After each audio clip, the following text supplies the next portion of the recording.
Good morning, Kish Kids. Glad that I could check in with y'all again this week. Happy Palm Sunday, which I'm sure you guys already know is the Sunday before Easter.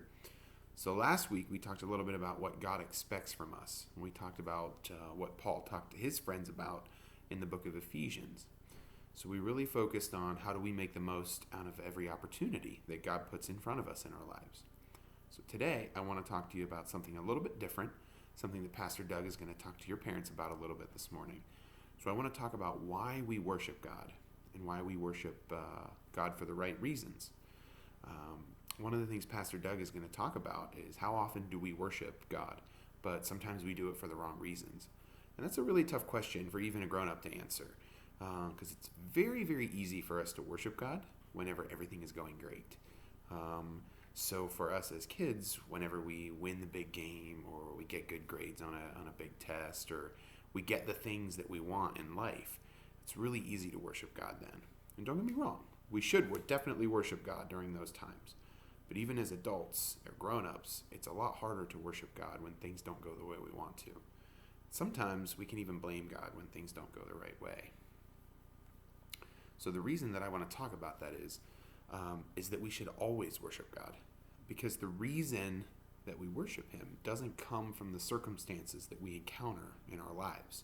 We worship God because of who He is.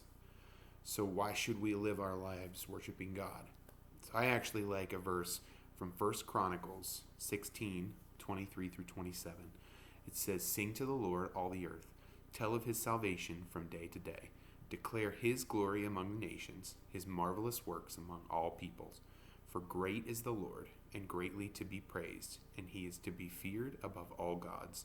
For all the gods of all the peoples are worthless idols, but the Lord made the heavens. Splendor and majesty are before Him. Strength and joy are in His place." So we worship God because He's God, and that's it. We love Him because He first loved us. We could just worship God because of all the stuff He's done for us. That's not a bad reason, but that's not the reason we worship God. We worship Him because He's the one true God. He's the creator of the universe, and He deserves all of the honor and praise. So the last big thing that I wanted to talk about is how do we worship God? So now we know, and some of you guys probably already knew that. We know why we worship God.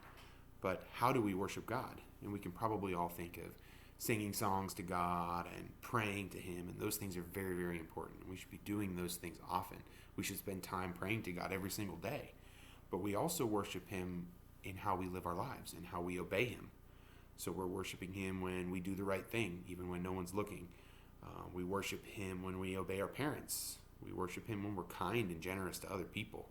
So I challenge all of us to make sure that we're worshiping God daily and we're doing it for the right reasons. Have a good day, guys.